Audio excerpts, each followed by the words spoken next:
pessoal, tudo bom? Hoje a gente vai bater um papo muito legal sobre empreendedorismo com ninguém mais, ninguém menos que Ivan Viana. Olá, pessoal! Tudo bem? Então, Prazer estar com vocês aqui. meu nome é Marília Rios, esse é o canal da do Canvas. Não deixe de seguir, compartilhar, dar um like e ativa o sininho bem ali perto onde você se inscreveu, que aí você vai saber toda vez que tiver um vídeo novo.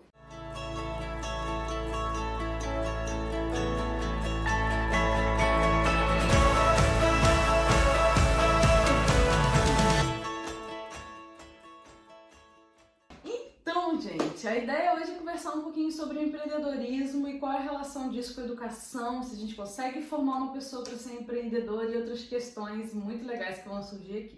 Mas, para iniciar esse papo, a gente vai começar com uma pergunta muito importante. Ivan, Oi? como é que a gente fala empreendedorismo em inglês? Nossa, isso não foi combinado, mas eu acho que é entrepreneurship. Entrepreneurship. Em Nossa. chinês? Minha professora de inglês ia me elogiar com essa pronúncia. Em chinês é Shong Chin Tanai. É verdade Não, é mentira. Eu tô pra ele. É o próximo, né? Você falou tanta certeza, velho.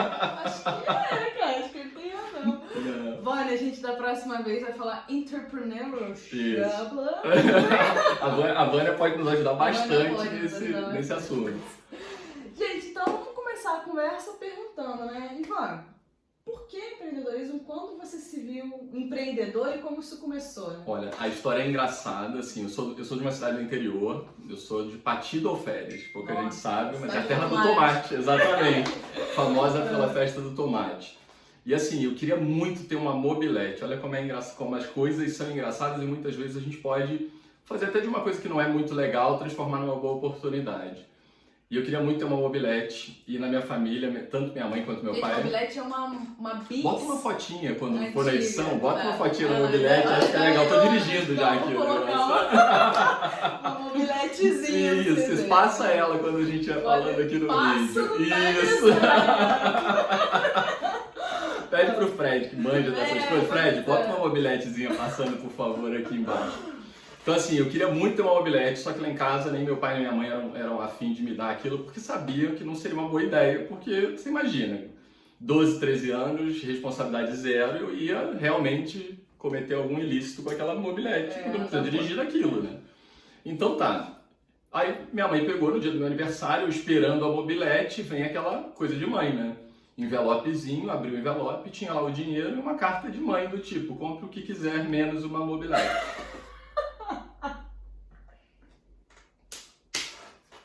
E aí... Filho, seja feliz. E geralmente o empreendedor fala assim, ah não, é difícil porque você não tem recursos. Eu acho que eu caí no empreendedorismo porque eu tinha recursos e não sabia o que fazer. Resumo da ópera, assim, um amigo que trabalhava na American Airlines foi para os Estados Unidos, trouxe um computador, falou, me dá esse dinheiro que eu vou trazer um negócio para você. Para minha sorte, assim, eu comecei a ver na época já que tinha muitos jornaizinhos ali locais e isso me ajudou muito, porque eu comecei a digitar os jornaizinhos da cidade, de Pati do Alferes e Miguel Pereira no computador. Eu era um dos poucos que tinha computador para começar a fazer e comecei a fazer daquilo uma graninha, né? Comecei a fazer uma renda ali, falei, legal. Era uma época de inflação, agora talvez vocês saibam o que é isso, está voltando de novo. E aí eu comecei a pegar e criar um banco de dados para algumas lojas. E eu imprimia 2, 3 vezes ao dia a lista de preços atualizadas, corrigindo o preço. Com 12 anos? Isso, 12 para 13, a gente estava para 12 para 13 anos. E aí assim, aquilo começou. Eu acho que ali eu senti já muito novo essa coisa de realizar. Eu acho que esse é o negócio, de se sentir autor de algo que te dê orgulho. Eu acho que esse é um ponto importante. É encontrar... A gente não vai fazer o tempo todo tudo que a gente gosta. Isso não é uma verdade, isso talvez seja um privilégio de muito poucos.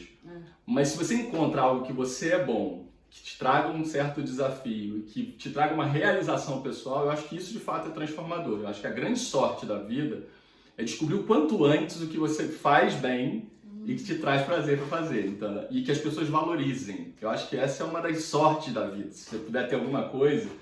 E aí para isso precisa ter repertório, você precisa tentar coisas, você precisa... E a educação, eu acho que é isso. Que ela né? traz essa questão do repertório. É dar oportunidade. Né? É dar oportunidade para o aluno descobrir aonde ele é bom, o que ele tem facilidade, o que traz desafio. Porque se for muito fácil, você perde também o encanto das coisas. Então... A oportunidade surgiu então. Exatamente. Quando você ganhou alguma Um coisa. computador. Claro. E aí Mas tinha assim, um amigo. Rapidinho, você tinha, entendeu? Tipo, 13 anos. Mas aí tinha um amigo nosso da família É. que já tinha uma escola de informática. Ah. E aí ele já ajudou e tudo, é um super amigo até hoje. Ele ajudou muito, ensinou e tudo. E aí eu comecei a pegar gosto por aquilo, sabe? Então o computador, estar perto de tecnologia foi uma coisa muito natural. Não, e eu tenho só uma observação, que eu sou de cidade pequena, sou de Valença, que a gente está representando o interior O interior dos Estados Unidos. E em Valença esses jornaizinhos estão até hoje. Sim, sim. É o que mais vincula. E é muito forte. E eu acho que esse é um ponto importante, porque nessa atividade de estar em contato com o pessoal que fazia edição do jornal e os próprios repórteres, que esses caras fazem tudo, assim, é um trabalho super bacana. E que a gente deve valorizar, e esses jornais existem até hoje. Isso desenvolveu também a habilidade de comunicação. Porque geralmente a gente tem essa ideia de que se você escolhe, sei lá, TI, você não se comunica bem. Ou se você é uma pessoa de muito boa comunicação, você não é bom em exatas. E onde está escrito isso? Não está escrito em lugar nenhum. Então, quando você ganhou a tecnologia que foi o computador, você usou a tecnologia para a comunicação. Exatamente. O meu primeiro contato foi tecnologia para a comunicação. Depois, a matemática começou a fazer tá mais próxima ali do meu dia a dia por conta dessa outra oportunidade da questão das listas de impressão. Comprei uma impressora Emília, folhas zebradas, depois vai no Google e vê o que é isso, você vai ver. Eu também vou, tá, gente? Vai no Google, vocês vão ver o que é isso. E aí eu imprimia 2, 3 vezes ao dia, porque como era uma loja que tinha 2, 3 mil itens, não dá para ficar remarcando com as maquininhas, entendeu? Então ele ia lá, pegava a conexão do tipo tal, ou o tubo do tipo tal, custa tanto. De tarde o preço já era outro, porque a inflação mudava o preço. Então eu fazia isso já desde sempre. Então, assim, a questão de empreender, aí a coisa da matemática entrou também, e aí eu comecei a gostar dos dois lados da coisa. Tanto me comunicar com as pessoas, me relacionar com as pessoas, mas também de ter contato com o mundo das exatas, principalmente para habilitar o caminho do desenvolvimento e da parte de tecnologia. Mas né? você é um big e deu certo. Chegou a tecnologia, eu usei na comunicação e descobri que eu precisava de matemática e eu gosto de todos. Então, mas eu acho que essa eu acho que é a grande coisa, sabe? É você saber ligar os pontos do que você tem de positivo. Eu acho que esse é um ponto importante. E aí, de novo, a gente voltando para a educação, né? Eu tive a sorte de ter excelentes professores. E assim, estudei em colégio público, então assim, fui do Colégio Estadual Edmundo Peralta Bernardi. Lembro do meu colégio até hoje. Assim. Então assim, estudei. No segundo grau eu fui para o Rio para fazer a escola técnica já no Rio, já de informática e processamento de dados. Mas assim, eu tive a sorte de ter bons professores e professores daqueles que encorajam, que desafiam, que empurram o aluno. Então eu acho que isso também é uma outra sorte, né? Assim, Mas você então ter... você foi fazer o ensino médio técnico, né? Sim. Em impressão de dados, e ali você fez a graduação, e em paralelo você estava empreendendo? Então, assim, eu fiz o segundo grau técnico. Durante o segundo... Eu não parei as atividades desses pequenos trabalhos, entendeu? Então, eu e meu irmão, nós morávamos sozinhos no Rio e a gente já conseguia se bancar por conta dessas atividades. Sim, porque já dava para fazer uma série de bicos, vamos botar assim, de tecnologia. Eu andava de preto. O mundo mudou e eu acho que hoje, mais do que na minha época, eu sou um dinossauro dessa história, né? Assim, hoje, mais ainda, a gente consegue empreender. O que você precisa para empreender? Você precisa de um computador, uma conexão à internet. Muitas vezes você precisa de um celular, não precisa nem de um computador. Então, assim, hoje a gente tem, e eu falo que às vezes o excesso de recursos é prejudicial para o empreendedor. Porque ele fica esperando ter tudo para começar. E aí não começa nunca. Então, assim, começa com o que tem, né? Isso tem sido um problema grande dos nossos alunos, que é controlar a ansiedade do excesso, né? Sim. Eu tenho, por onde eu começo a estudar? Porque antes a gente tinha que começar pela base. Só um paralelo, né? Continuando essa conversa, eu cometi um equívoco de ficar uma semana achando que o mundo inteiro estava estudando Python, que todo mundo estava só usando a linguagem Python. Por quê? Eu falava muito de Python e o meu Instagram indicava curso de Python, todo lugar indicava. Só que é muito interessante isso na gente, né? A gente sempre escuta as coisas, fala, vive, mas às vezes a gente se entrega, porque às vezes você não dá conta. Então eu não reparei que o mundo não estava Python. Eu estava por conta do meu algoritmo. E isso acontece ainda mais. Vamos pensar só, você é velha. A pessoa já está velha, calejada, está cansada de saber como é que funciona o algoritmo. E mesmo assim isso causa essa dúvida às vezes, né? Imagina isso no adolescente e na criança. A gente chama isso de viés de confirmação, né? Assim, você tem esse problema e hoje para o empreendedor isso é um problema também. Porque muitas vezes ele acha que o produto ou o serviço que ele está criando vai ser um sucesso estrondoso, entendeu? E não é verdade. Muitas vezes ele está olhando ali só confirmando o próprio algoritmo entregando cada vez mais do que ele está buscando. Então é importantíssimo, por isso que eu falo assim, tem coisas e o digital, eu mais do que ninguém posso falar assim, o digital é ótimo, é bom, você tem que estar lá, não dá para você abrir mão das ferramentas que facilitam a vida, mas tem uma vida real e principalmente para criar negócios prósperos, você tem que entender das pessoas, você tem que entender as necessidades. Tecnologia é ferramenta. A gente fala muito dessa coisa da transformação digital e tudo, e eu sempre falo assim, transformação digital acho que são 3 pilares fundamentais, assim, é gente mudando algum processo, usando alguma ferramenta tecnológica para dar escala. Isso tem tudo a ver com a educação. Quando a gente olha a educação, assim, é entender o que mudou no nosso aluno, o que ele espera da educação, ou o que a educação pode potencializar o que ele tem de melhor, porque muitas vezes a gente tem o saudosismo, a falsa impressão, nossa geração era muito melhor, nossa geração não era melhor em nada, assim. Eu acho que eles têm hoje um ferramental muito maior, basta ver a criança. Outro dia, eu me lembro, eu estava no aeroporto, voltando de Brasília, e aí eu vi uma menininha, ela não devia ter mais do que 2 anos. Tava ela, a mãe e o avô. E aí o avô estava lendo a revista Exame, a revista de papel. E aí a menininha pegava a capa da revista e ficava assim. Ou seja, para ela era natural o efeito de pinçar para ampliar a foto. O avô teve que explicar para ela que aquela tela ela não ampliava. Não tem como aquela tela. Então perceba, assim, a nossa geração tem uma dificuldade enorme para poder lidar com toda essa mudança tecnológica e se adaptar. Quando muda um botão de lugar do seu celular, você já fica louco. Para essa garotada isso é natural. Assim, não ter medo da mudança e entender que ela é parte de um processo ali, de uma mudança comportamental e que para eles é muito mais natural.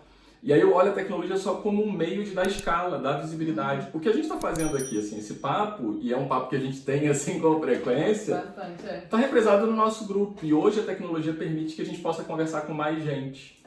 E quanto mais gente nessa conversa, melhor fica. Sim, né? Melhor fica. Verdade. E essa questão da tecnologia e do problema a lidar com ela, a nossa geração tem muita questão do porquê. Sim. Essa nova geração já tem mais a questão do fazer. Sim. Então eles usam a tecnologia, talvez eu ainda não sei qual é a minha opinião sobre isso, mas eles usam a tecnologia sem saber como funciona e tudo bem. Sim, eles vão se adaptando e tudo bem. Porque a descoberta é a grande coisa. Assim, eu acho que olhando, e aí vem um outro aprendizado para a educação. A gente está propondo uma jornada de descoberta ou a gente está entregando conteúdo? Verdade. Assim, né? Assim, olhando para o processo de educação, de novo, olha para o comportamento dessa galera. Eles querem descobrir, eles estão numa fase... Nós já vivemos, a gente foi adolescente, a gente estava lá e queria descobrir. Se isso for interessante, se isso for desafiador, se for motivador, se for gamificado, né? Como a gente está falando, né? Assim, eu acho que é uma coisa que tem mais chances de dar certo. Eu acho que... Você acredita, assim, que essa ideia do empreendedorismo e todos esses pontos que a gente está passando aqui, ele tem que surgir desde o ensino fundamental, o ensino médio? Assim, é porque eu tenho uma visão um pouco diferente do empreendedorismo. Assim, muita gente acha que empreendedorismo é abrir uma empresa ou é criar um negócio. Eu entendo o empreendedorismo como realização. E se a gente olha assim, eu acho que empreender tem que ser desde muito pequeno. Empreender, gente, pode ser aquele trabalhinho de feijão que você faz com algodão com as crianças, é empreender em criar uma planta. Empreender não é engenharia, eu acho que empreender é criar um bonsai, sabe? Eu acho que é isso. Empreender não é você ir ajustando e, sabe, não é um negócio, não é uma engenharia. Vai ligar a ser uma empresa. Não, porque as variáveis mudam o tempo inteiro. Assim, não tem nada estático no cenário do empreendedorismo, em absolutamente nada, da nossa realização. As situações mudam, os eventos, tudo vai mudar ao longo do tempo. Então, assim, estar acostumado com essas situações turbulentas, porque o mundo está cada vez mais líquido, né? A gente estava falando aqui, Bauman já falava isso, né? O VUCA e tudo isso. A gente tem que se acostumar com isso e entender que essas mudanças podem trazer oportunidades, podem trazer desafios. Então eu olho o empreendedorismo desde muito novo para criança. Eu acho que ter um cachorrinho em casa, um pet, é empreender. É ensinar a criança a responsabilidade desde cedo de cuidar, de alimentar, o que ela precisa fazer para que aquele bichinho se desenvolva, é ensinar noções de responsabilidade. Então, isso pode ser aula de empreendedorismo. Olha que louco, ele não está ensinando ninguém a abrir um negócio, mas está dando um ferramental fundamental para se no futuro ela quiser abrir um negócio, ela vai ter noção de responsabilidade, de como gerir os recursos, de como disponibilizar o recurso na hora certa. E então, essa questão da educação é muito legal, porque você pode fazer um projeto com os alunos totalmente focado em reprodução. O cara vai reproduzir. Ou você pode focar com o resultado aberto e ver o que eles vão fazer. Exatamente. E nunca é o que você E sempre surpreende. E sempre surpreende. Eu falo isso. Uma das coisas que mais me deixa feliz na docência, eu acho que é isso. A gente sempre tem a ideia de, ou a gente cria alguns mitos, né, assim, de que o aluno não quer estudar, de que, assim, né, de que a turma é ruim, né? Isso aí também não é. E não existe isso. Eu acho que é um pouco da reação do que você oferece. Se você levanta o sarrafo, eles pulam mais alto. Mas né? Tem a questão das turmas serem muito diferentes. O professor também tem o costume de tentar tratar as coisas diferentes da mesma forma, né? Se você tiver 2 filhos, eles vão ser completamente diferentes. Você tem 2 turmas, nossa, você tem aí 60 cabeças completamente diferentes. Então, aí de novo, eu acho que tecnologia pode ajudar a gente. Assim, olhando para esse cenário, onde a gente tem todo esse aparato tecnológico para entregar experiência de consumo, entrega para você o próprio algoritmo lá da rede social que você gosta, será que a gente não poderia pensar alguma coisa focada para a educação nessa personalização da jornada? Entender com base nos inputs das provas, das avaliações ou das execuções de tarefa desses alunos e a gente tentar, de novo, empreender, né? Assim. Isso não tem mais volta. Isso aí, essa educação individualizada não é mais o futuro, é o presente de muitas... E aí tecnologia pode ajudar. Não, sem tecnologia não dá. Não dá. Então, assim, a tecnologia ela é só o meio para se alcançar um resultado de personalização. A gente já tem hoje o Khan Academy, que atende muito bem essa personalização. A gente tem um software também americano que ele é pago, mas ele dá até o gráfico de onde você... da turma inteira, onde cada um tá, para onde que vai, como é que vai fazer, o que alcança, né? E essa mudança é muito interessante, né? Porque os nossos referenciais teóricos educacionais sempre falaram dessa importância que a gente tem. Cada um é diferente. Somos todos iguais, somos todos diferentes. Somos todos diferentes. Concordamos? Porém, tratamos todos iguais. Né? A gente está demorando muito para aplicar o que a gente já sabe, né? Tem 100 anos que a gente sabe que somos todos diferentes. E agora a tecnologia tem permitido a gente falar, olha, dá para fazer. Dá para realmente tratar individualmente cada um e também trabalhar o coletivo ao mesmo tempo. E essa é uma outra coisa que eu falo sempre também, é a coisa de jogar o conhecimento passado fora. Isso é um erro clássico, assim, né? Eu falo, tem muita gente que cai no canto da sereia do novo por novo, né? Inovar por inovar. E eu acho que você tem que estar atento a isso, sabe? Eu olhando de volta para o empreendedorismo, tudo que você vivenciou, todos os erros e acertos, eles precisam te ajudar, você não pode descartar isso. Marília falou, o referencial teórico que a gente tem de educação, ele nos ajuda a entender agora como a tecnologia pode ajudar a solucionar um problema que já estava identificado. E esse é um dos problemas. Quantos outros problemas estão aí no seu bairro, na sua cidade, no seu colégio, que a tecnologia poderia ajudar a dar escala, entendeu? Poderia ajudar a resolver. E todos têm acesso a tudo. Todos têm acesso a tudo. Não tem mais a desculpa, sabe? Eu não tenho acesso. Ou não tem o recurso, porque o recurso hoje está no seu bolso. É um celular com uma câmera, é o acesso à internet. O Ivan trouxe uma questão aqui agora pra gente, que eu queria aproveitar o momento, que é essa questão da mobilidade urbana. A gente tem problemas para serem resolvidos em todos os bairros, em todas as ruas, em qualquer lugar. Antigamente, se eu queria empreender, eu tinha que ir para São Paulo e para o Rio, né? É verdade. Agora a gente consegue empreender da nossa casa, com o computador, pensando nos problemas da minha comunidade, da comunidade que... Porque se a sua comunidade tem um problema, isso é replicável para outras comunidades que você nem conhece às vezes. Então, o que você acha quando a gente fala de educação pública, né, por exemplo? A educação pública, ela tem, na minha opinião, né, ela tem esse viés de fazer com que tenha uma mudança local ali, né, daquela comunidade, daquelas pessoas lá. E aí, quando você forma um cara empreendedor para aquela região, ele está focado no problema daquela região, certo? Certo. Eu esqueci que eu fui embora, cara. Eu cheguei à conclusão, é isso que eu ia falar. Sabe o que eu ia comentar? Não vou editar. O fato de você ter vindo do Rio pra cá e continuado a empreender. Mas aí, de novo, assim, quando a gente empreende, eu tava brincando com elas aqui antes, assim, empreender não é se jogar da ponte. Empreender é pular de bungee jump, sabe? É você ter ali uma análise do cenário, você ter os recursos que podem te ajudar a minimizar, né? Só pra vou voltar. Os dois pulam, porém um está assegurado. Exatamente. Ele tem ali uma mitigação do risco, né? Assim, existe o risco em tudo na vida, mas você está minimamente controlado. Quando a gente resolveu empreender, de fato, que com esse meu amigo, que era meu amigo de colégio e tudo, e nós começamos a fazer estudos no estado do Rio de Janeiro, que era onde a gente queria ficar, quais eram as regiões que tinham maior desenvolvimento econômico, por um simples fato, assim, tecnologia é um dos pilares do desenvolvimento econômico. Hoje a gente sabe que uma região que cresce precisa de todo um aparato tecnológico para dar vazão ao crescimento. E aí nós vimos 2 lugares. O primeiro era Macaé, porque era um momento, a gente está falando há quase 20 anos atrás, né? Era um boom daquela coisa do petróleo e de todo aquele investimento por conta do Compel, de tudo que estava acontecendo também para aquela região. E o segundo era Resende, com a chegada do polo automotivo e essa coisa do boom aqui. Quando a gente resolveu montar a empresa, a gente começou a olhar, falou assim, olha, estrategicamente estar em Resende é melhor porque eu consigo ir de carro do Rio para São Paulo. E o maior mercado consumidor estava aqui, nesse eixo Rio-São Paulo. Então a escolha de Resende não foi assim, aleatória. A gente escolheu Resende porque estrategicamente eu tinha um maior mercado consumidor e eu conseguia atender Rio e São Paulo com um custo muito menor de instalação do negócio. Então tudo isso tem que olhar. Assim, a gente não pode ser mais amador. Como a Célia estava falando aqui, a informação está lá. Então qualquer pessoa que queira fazer, sei lá, vou fazer pipoca em casa para vender para os amiguinhos, eu vou fazer biscoito para o pet do meu bairro, entendeu?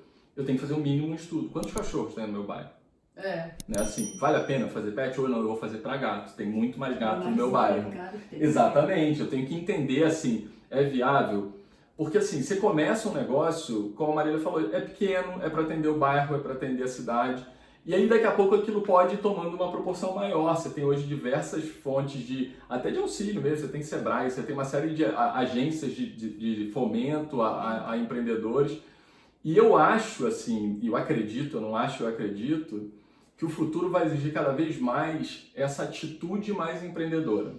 Como a gente está vivendo um momento muito turbulento de mudança, acho que já aconteceu. Já é uma realidade. Aqui a cidade, né? A gente já tinha uma cidade que era certo de todo mundo formar aí para a indústria, já não é mais.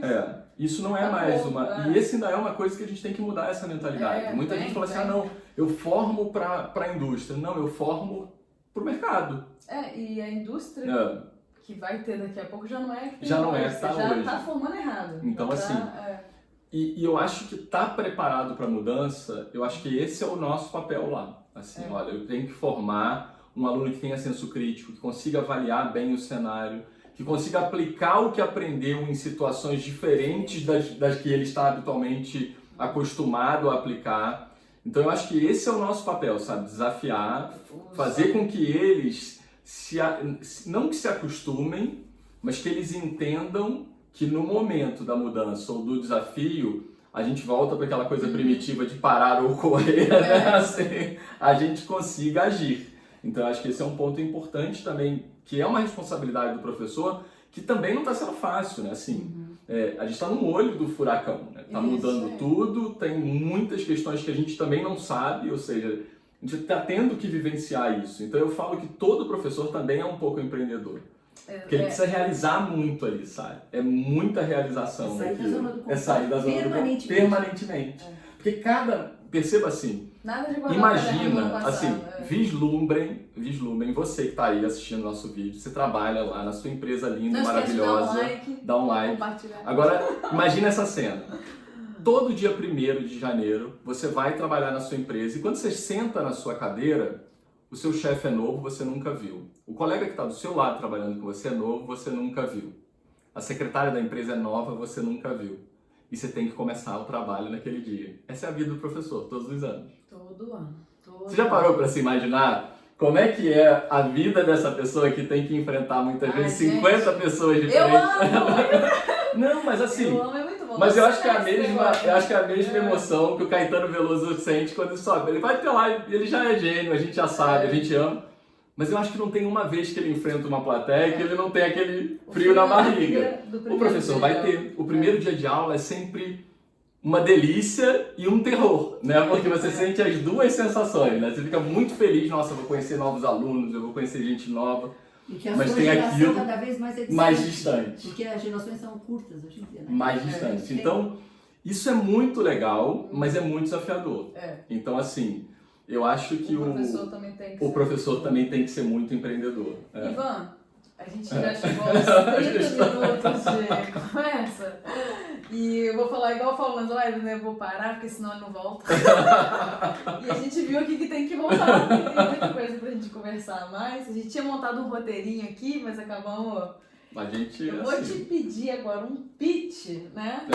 Professor, fala agora pro professor que dá aula e quer de alguma forma nas aulas dele promover essa competência de empreendedorismo, de ser mais empreendedor. Quais dicas mais importantes você daria? Vamos lá. Eu acho que, de novo, olhando principalmente o contexto da sua disciplina, eu acho que você precisa de alguma forma buscar contextualizar, porque esse é um ponto importante do empreendedorismo. De novo, para matemática. Para que eu vou aprender isso daqui? Eu nunca mais vou usar isso na vida. Então, assim, tenta trazer isso para algo real, para situações em que ele já vivencie, que a sua disciplina pode ajudar ele a solucionar. Traga pensamentos diferentes. Então, assim, ao invés de fazer só a sua turma, será que dá para a gente misturar isso com uma outra turma? Será que dá pra gente pegar uma série depois que já passou e já aprendeu e uma série antes que não viu ainda pra gente tentar dar uma melhorada? Faz sentido separar essa galera? Será que integrar isso não pode ajudar a tornar mais desafiador e divertido o processo? Eu acho que trazer, de novo, a Marília falou aqui, né? Ah não, aula de matemática, aula chata. E se a gente quebrasse isso? E se a gente repensasse o processo da aula de matemática? E se a gente saísse da sala? A gente tem o colégio inteiro para pensar nisso. Então, eu acho que, de novo, empreender e inovar é tentar buscar formas de se alcançar o resultado esperado de formas diferentes. Então, se a gente conseguir criar... Eu lembro de um curso que foi ótimo, que eu fiz, em que o professor virou... Eu morava em Copacabana e trabalhava na Barra. E nós tínhamos 5 dias de curso. E o professor falou assim, olha, cada dia vocês têm que chegar aqui de uma forma diferente. E aí todo mundo já ficou louco, assim, como é que eu vou chegar? Porque não tinha metrô ainda, nessa época não tinha metrô. E o que ele estava forçando? Ele queria que a gente visse novos caminhos, novas paisagens, novas formas de se chegar ao mesmo lugar. Então assim, não tem uma forma só de ensinar o que você precisa ensinar naquele dia. Então transforma isso num problema, transforma isso numa coisa que desafie o aluno. Desafia ele a falar aquilo de outro jeito, de outra forma. Isso. Para outras pessoas, eu acho que o mais legal que eu falo com os alunos é sempre o interlocutor, né? Explica isso aí para alguém que não quer, explica para uma criança, explica para a pessoa mais velha, explica para o seu vizinho. Cada hora que você escolher uma pessoa diferente, você vai falar de um jeito diferente.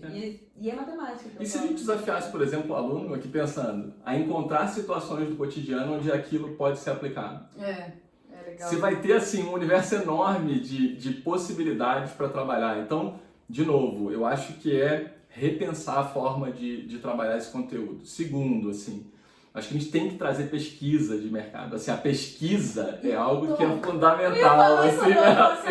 O empreendedorismo tem tanto a ver com o pensamento científico, porque o pensamento É só científico isso. é só isso. É só você olhar o que tem, o que está acontecendo na ciência e falar, tá faltando aqui, preciso mexer aqui, preciso olhar. O meu LinkedIn, a foto de capa tá lá, assim, curiosidade muda tudo, assim. E é isso, assim, o pesquisador, ele é um curioso. É isso.